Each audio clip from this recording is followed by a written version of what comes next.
And we've already seen the disasters on the policy front racking up one after the other. We have a border crisis on our southern border, an absolute disaster because Joe Biden and Kamala Harris won't enforce the law. We have gas lines across the country because of their failed energy policies and their failure to protect critical infrastructure.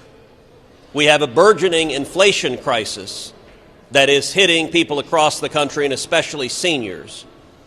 And now we have a shooting war in the Middle East. Every one of these is caused by mistaken and disastrous political decisions from Joe Biden and Kamala Harris. Just 6 months ago, the world was very different. Just 6 months ago, we had the lowest rate of illegal immigration in 45 years. Just 6 months ago, America was the leading producer of oil and natural gas and an energy superpower on the global stage. And just 6 months ago, peace was flowering throughout the Middle East. The Abraham Accords were historic peace agreements between Israel and her Arab neighbors. And they were the result of strong and clear policies from the Trump administration. Two decisions in particular by President Trump set the stage for the Abraham Accords.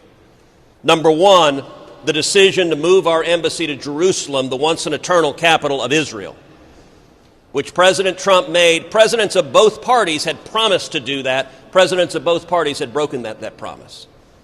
I was there in Jerusalem when we opened the embassy. And it was a clear and unequivocal statement to our friends and to our enemies that America stands resolutely with Israel. And then secondly, that same week, President Trump withdrew America from the disastrous Obama-Iran nuclear deal. The single most important national security decision made by President Trump. Those two decisions set the stage for the Abraham Accords. When the Abraham Accords were signed at the White House, I was there. I spoke with the ambassadors and foreign ministers from the UAE and from Bahrain. Both said virtually the identical thing. Both said, it is now clear to us that America stands unequivocally with Israel. We want to be friends with America. Therefore, we will be friends with Israel. That clarity, that strength produces peace. What did Joe Biden do? He came in and immediately began undermining Israel. He immediately began sending hundreds of millions of dollars to the Palestinian Authority, which is in bed with Hamas terrorists. And he set as his number one foreign policy goal re-entering the disastrous Obama-Iran nuclear deal and sending billions of dollars to the Ayatollah Khamenei, who chants death to America and death to Israel. As a direct result of those failed decisions, we now have hundreds and hundreds of rockets raining down on innocent men, women, and children in Israel from Hamas, funded by Iran. The Biden administration's mistakes produced this crisis. And what is Joe Biden doing today? Today, he called Prime Minister Netanyahu not to say America stands with Israel, not to say we have your back, not to say you have a right to defend yourself against terrorism, but instead a tough call, as the administration is now proudly trumpeting, where President Biden condescended and lectured to Prime Minister Netanyahu and urged him to stop defending Israel against the terrorists. Let me be clear. There is no moral equivalency between terrorists murdering innocent civilians and a sovereign nation defending itself against those terrorists. Some years ago, Prime Minister Netanyahu put it powerfully when he observed the difference between Israel and Hamas. They use their citizens to protect their missiles. We use our missiles to protect our citizens. And Hamas regularly stores missiles in kindergartens, in hospitals. They use human shields. And what do the Democrats do? The Democrats act as their press agents.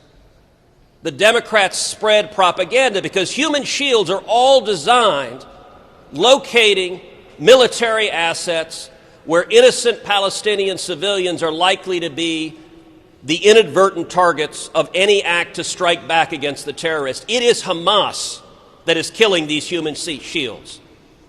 And the Democrats and the press are happily parroting that propaganda language. Several years ago, I led a bipartisan resolution that passed unanimously in the Senate condemning the use of human shields as a war crime. It is a war crime, but right now the Democratic Party is governed and led by the extreme left, by the Squad, by AOC and Tlaib and Omar, whose statements might as well be issued on behalf of Hamas. They are accusing Israel of engaging in terrorism, defending your citizens from violent terrorist attacks is the right of Israel. And I will say for every Senate Democrat, they have an opportunity right now to decide where do they stand. Just a minute ago, I was speaking with a reporter who relayed that Chuck Schumer had told him, "I don't want to answer any questions on Israel." Well, I bet he doesn't.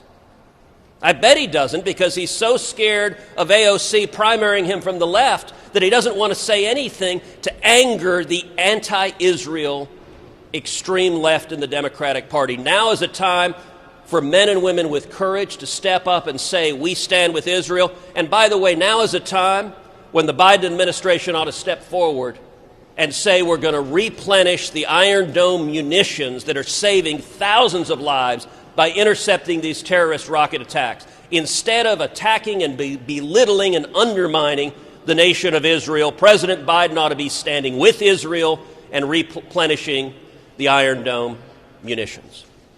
And with that, I think next is Senator Ernst. Okay. All right. Thank you, folks. And thanks for coming out today. Number one, Hamas is a terrorist organization.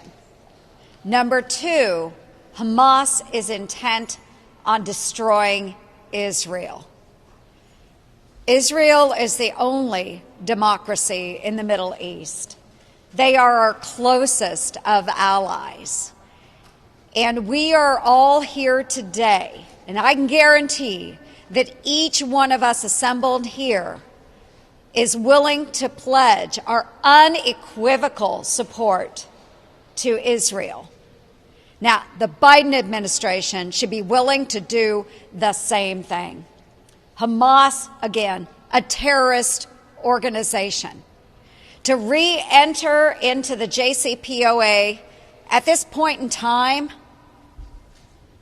and to work with Iran, who is the #1 state sponsor of terrorism, Iran, who is backing Hamas, to enter into that JCPOA by this administration right now would be absolutely the wrong thing to do, not only for our American citizens, but also for the state of Israel. Again, I am here to pledge my unequivocal support to Israel. And I know that every one of my colleagues right here today will do the same. We are asking that the Biden administration come forward in a strong statement of support for our closest friend and ally in the Middle East, Israel. Thank you, Joni. Next is Senator Rick Scott. Where's Chuck Schumer? Where is he? In 2014, the Democrat Majority Leader, Harry Reid, he led a resolution, a unanimous resolution to support Israel and to condemn Hamas. Where's Chuck Schumer? As you heard Senator Cruz just say, he's nowhere to be seen. He doesn't want to talk about Israel because he's part of the radical left now. He's gone off the deep end. Israel is being bombarded with rockets by a terrorist organization, Hamas. The Democrat Party, the radical left, they've abandoned American principles, and now they're abandoning American allies. Israel is the greatest ally we have in the Middle East, the only democracy. And what are the Democrats doing? Well, Joe Biden says he wants to get back in the Iran deal. He wants to give money to the Palestinians. So there's no moral equivalency here. Hamas is doing everything they can to kill Israeli citizens. And how does Israel handle it? They're letting the the people of the Gaza Strip know where they're going to bomb so they can get out.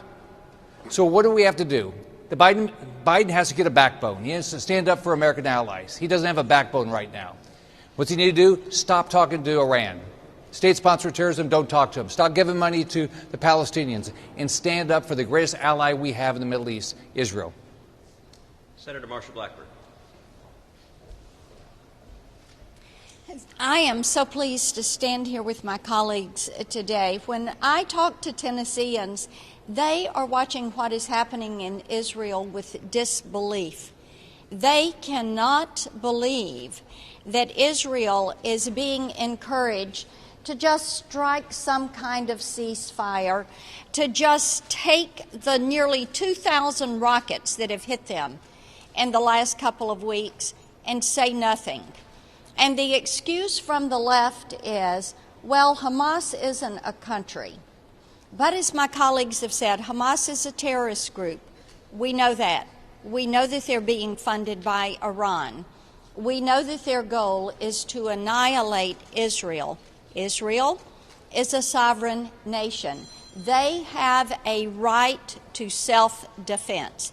And it is imperative that we stand with Israel, that we show our support with Israel, that we make certain that through this, our allies know that they are our ally and friend, and our enemies get the message that they are our enemy, and we will come after them when they attack our allies and our friends. John Cornyn. Well, the number one malign actor in the Middle East is Iran. As you've heard, the foremost state sponsor of terrorism. Hamas is its proxy. It's also been a State Department designated terrorist organization since 1997. There's one way that Hamas could stop this conflict, and that is to lay down its arms. But if Israel decided to lay down its arms, there would be no more Israel. So the JCPOA, as you've heard about, the Joint Comprehensive Plan of Action, was the agreement that the Obama administration entered into that allowed Iran to continue to prepare its nuclear program and did nothing to prevent it from getting a nuclear weapon. The last thing we ought to tolerate is Iran, the number one state sponsor of terrorism, that wants to wipe Israel off the map and wants to rule over the Middle East. We have to prevent them from getting a nuclear weapon. So this is not that complicated. Israel's being attacked by terrorists, and given the choice of standing by Israel or standing by these terrorists, we stand by Israel. Jerry Moran. Ted, thank you. It's shocking to me to see how much the administration has changed over time in regard to support for Israel. It was a given that whether it was a Republican administration or a Democrat administration for a long time in our country's history, that we recognize the importance of Israel, our ally, and today we're here because that no longer is evident. We are sending a message first to our own administration, to our colleagues in the Senate, particularly to our Democrat colleagues, that standing with Israel is important. It is important. We are sending a message to the Biden administration that it is important that they do what is morally correct and what is in the best interest of the United States, which is in support of Israel in these difficult and challenging times. And perhaps most importantly, we're sending a message to Israel that the United States can be, will be, a trusted ally as it faces the challenges from Hamas, the terrorist organization masquerading as supporters or providers for the Palestinians. Its primary mission has little to do with the Palestinians but the destruction of Israel. It's surprising, it's shocking, it's disappointing that it's necessary to do that when this was a given, something our country understood for a long time. And while it's the right thing to do for Israel, it's the right thing to support Israel for the citizens of the United States. This isn't just about a foreign country. This is about whether the United States, in the world we live in, is a trusted ally. It supports its friends. It supports its allies. And that makes it easier and safer not only for Israel, but it makes it safe and secure for the citizens of the United States. We need friends and allies around the globe as we combat our adversaries, China and others. And if we lose our friends because we never stood by Israel, if the message becomes we are no longer trustworthy to the rest of the world, we damage our own country, our own people's safety and security. Mr. President, Mr. Schumer, Leader Schumer, it's time for all of us to come together and demonstrate we still support, we continue to support our ally, Israel, in its challenging times. Thank you. Mike Lee. There's a lot of complexity in international relations. We can draw sometimes from the movie Princess Bride, where a couple of rules were set down. Never fight a land war in Asia, and don't engage in a battle of wits with a Sicilian, where life is on the line. If the movie Princess Bride were released today rather than in 1987, they might add a couple of other rules. Never legitimize or fund an international terrorist organization, and don't legitimize regimes that in turn support terrorist organizations.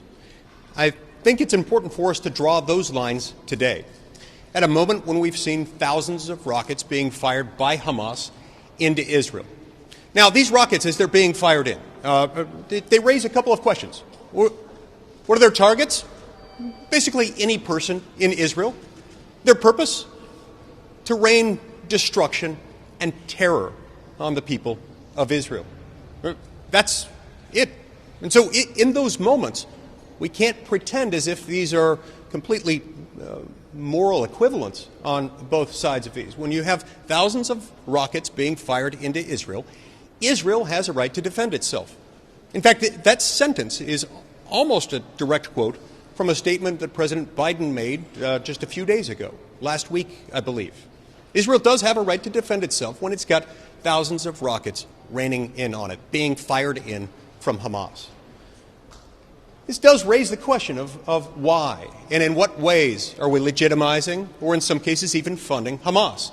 It also raises important questions as to why on earth the Biden administration would ever want to legitimize Hamas's sponsor, the regime in Iran, by reopening talks regarding the JCPOA in Vienna or anywhere else.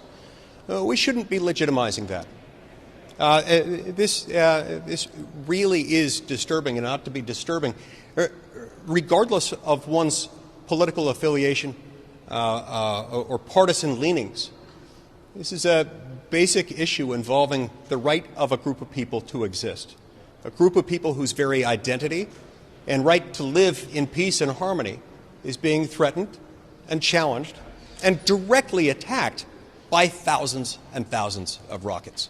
So don't fund Hamas, don't legitimize Hamas, don't legitimize those who fund Hamas. And yes, that does mean Iran. I want to thank Mike for a spectacular Princess Bride reference and note that for Joe Biden and Kamala Harris to be supporting Hamas terrorists over Israel should be inconceivable. Yes. Tom Cotton. Breaking news. House Democrats have introduced a resolution to block military resupply to Israel. Think about it. House Democrats like Alexandria Ocasio-Cortez and Rashida Tlaib want to prevent a resupply to Israel, the only Jewish nation in the world, when it's under terror attack by Hamas. Joe Biden needs to stand up and reject this radical anti-Israel proposal. But Joe Biden's been rapidly caving to the left this week. He started out by saying he supports Israel's right to defend itself. Then it became he supports a ceasefire. Then his aide said, well, he talked really tough to Benjamin Netanyahu. Today he said he expects a significant de-escalation from Israel. Joe Biden pretty soon is going to be supporting a resolution to block arms sales to Israel. What he needs to say is that he expects Iran and Hamas to stop terrorizing the people of Israel, and the people of Israel can expect the United States to stand with them all the way until Hamas is destroyed. James Langford. Thanks, Ted. So several months ago, the Biden administration started negotiating again with Iran to be able to re-engage with these nuclear conversations on the JCPOA. In the meantime, Iran has started accelerating their production of oil, selling it out to China, putting it in storage in China, continuing to be able to expand what they're doing to be able to put oil in the gray market. This would not have happened just months ago.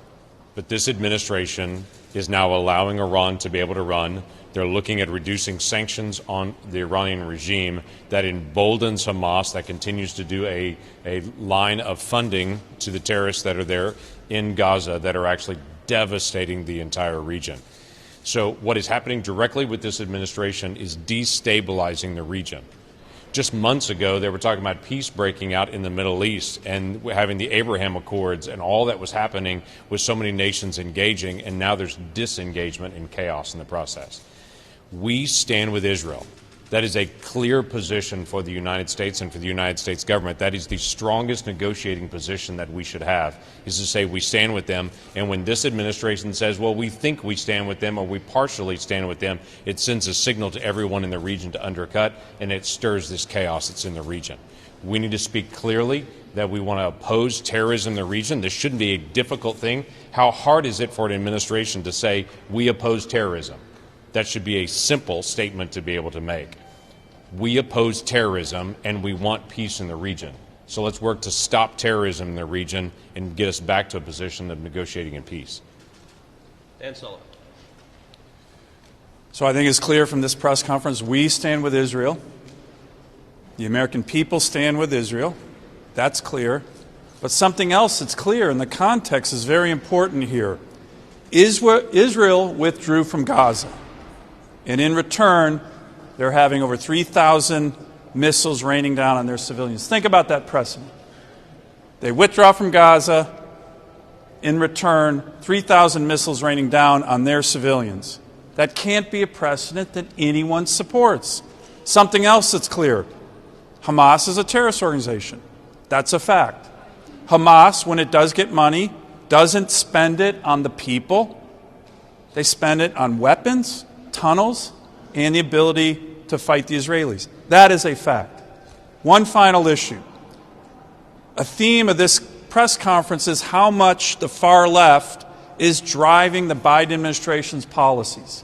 That is continuing. Let me give you one other area where they're starting to go after. That's a far left dream. Missile defense. Right now what you've seen, and it's one of the fortunate things that's happening, is civilian lives are being saved because of years of cooperation between the United States and Israel on missile defense, funding, testing. This has made huge advancements.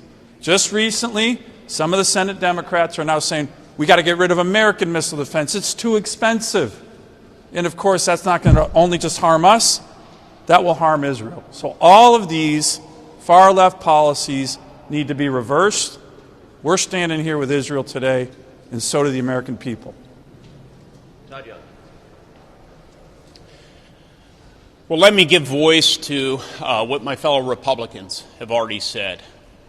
We are here today to send a strong message that the state of Israel has a right to defend themselves against these terroristic rocket attacks emerging from Hamas and any other terrorist activities that they may face. You know, just 8 months ago, we had unprecedented peace breaking out in the Middle East. We had the Abraham Accords that were paving the path to prosperity in the region. There was great optimism and hope about the national security situation, not just for Israel, but across the entire region. But here we are, just months later, and the wheels have literally fallen off the security situation. So what needs to happen? Well, number one, we need to cut off the terrorist financing from the largest state sponsor of international terrorism, Iran, which is funding the development of these rockets, which is supplying the very hardware being used to rain down terror and to take the lives of Israelis. The other thing we need to do is affirm at every turn, not just here in Congress, but in the White House. President Biden needs to be unequivocal and very direct about his support for the state of Israel. And then lastly, something incredibly constructive that we could do this week in the United States Senate is we could bring to the floor Senator Rick Scott's resolution, which I have co-sponsored and many of my colleagues have co-sponsored, that affirms our collective support for the state of Israel during this incredibly challenging time. Let me also add one thing we should not do. We should not be sending a message during this incredibly challenging time for our closest ally, arguably. We should not be wavering in our support by sending a message that any future aid or assistance we give to the state of Israel is going to be restrained or conditioned. This is not the time for mealy-mouthed talk. This is the time for reassurance and to stand shoulder to shoulder as the state of Israel finds its way back to peace. Cindy Hyde-Smith. Thank you, Ted. You don't have to talk to me very long to understand my firm position of standing with Israel. The men and women beside me, we feel the same way at whatever cost that may come. Israel has the right to defend themselves. They are our allies. We are not going to abandon them in this time of violence. They have the right to defend themselves, especially against the most dangerous out there, Iran. President Joe Biden needs to stand up and firmly express his commitment to Israel right now is what he needs to be doing. And reposition the United States as a leader in the Middle East. It saddens me that that has not happened. Thank you. All right. Well, thank you, Ted. Senator Cruz, and you're right. This nation is in a crisis. We're importing more oil from Russia than Alaska. Our southern border is overwhelmed. Our checking accounts are riddled with inflation. We're standing in line for gasoline. And once again, there's no peace in the Middle East. America, are you tired of losing yet? I want to stop and just remind Americans of who Hamas really is. They're a murderous, anti-Semitic, misogynistic terrorist organization funded and armed by Iran, who never condemned the 9/11 attack. And if given the opportunity, Hamas would brutally kill every Israelite. Israel, on the other hand, Israel is America's longtime ally, the only democracy in the Middle East. Our eyes and ears in a troubled region, portions of which plot to kill Americans. I stand here to condemn in the strongest terms the Hamas aggression and release of some 3,000 Iranian rockets. And let me say it unequivocally, Israel has every right to defend themselves and must keep defending themselves. Israel should not bow to the White House passive policy or the anti-Israel voice that has sprung up on the other side of this Capitol or from the liberal media. Look, the world is testing our current president and our entire country right now as they see the same crisis we all see facing this great nation, many of which seemingly created by ourselves. Let's take a look at the Obama-Biden policy of the Middle East. They embolden and enrich Iran, the funder and supplier of weapons to terrorists. They discredit and halt the historic progress of the Abraham Accords and ignore Israel. Americans need to recall it took over a month for the president to call the prime minister of Israel, and we still don't have a nominee for the ambassador to Israel. And finally, the White House has handed out hundreds of millions of dollars to Palestinians. All these are signals to Iran and Hamas, go ahead, full speed ahead. Look, I know that we all are praying for peace everywhere, and I know that many Christians and Jews across the world are praying for the safety and sovereignty of Israel. But instead of telling Israel to put down their swords after they were attacked without provocation, we should be saying, Israel, we stand beside you, like we do all our allies. Thank you. With that, we'll take a couple questions. Yes.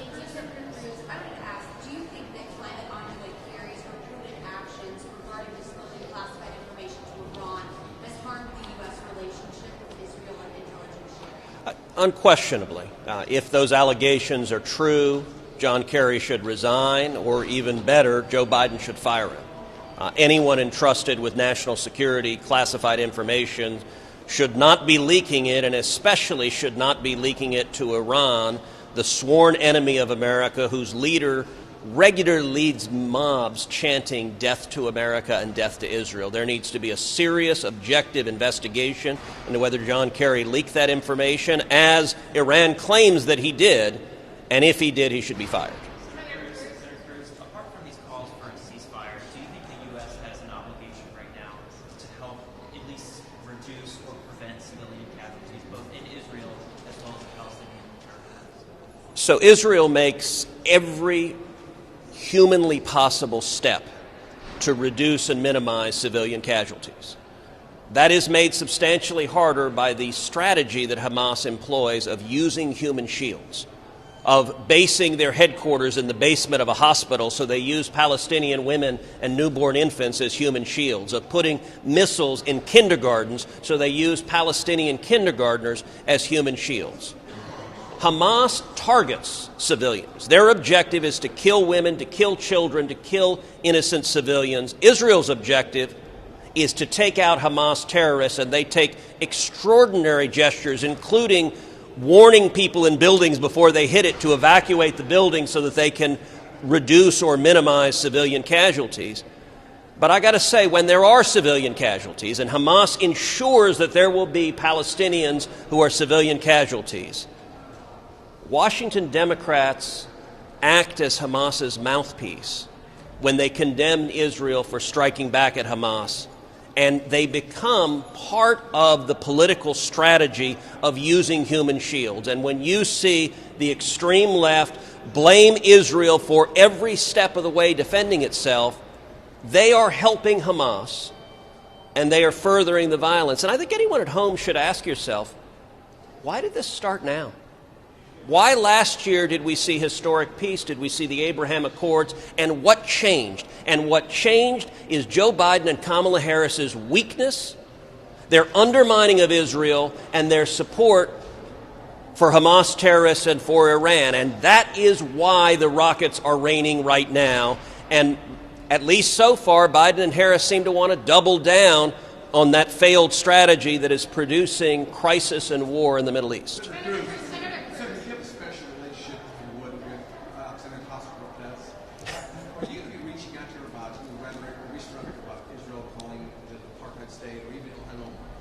Well, I would note, Javier, that you just apparently promoted AOC to senator, and she might very well primary Chuck Schumer. She's certainly setting Schumer's policy and setting Biden's policy.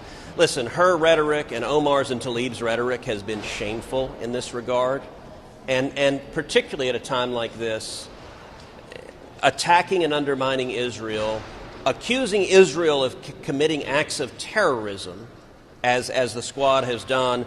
It is unconscionable. And look, after a while, when every criticism they have is always directed at Israel and not at the terrorist attacking them, you start to wonder if there's a pattern. We've seen anti-Semitic comments from the Squad, but the pattern starts to be remarkably consistent. And Joe Biden and Kamala Harris ought to have the courage to stand up to the crazy left, and instead of giving in to their demand that we cut off essential weapons needed to defend Israel and protect Israel from terrorism, we ought to be replenishing today the munitions needed for Iron Dome to keep not only Israeli citizens safe, but when Iron Dome works and works effectively, it keeps Palestinians safe as well. All right, thank you, guys.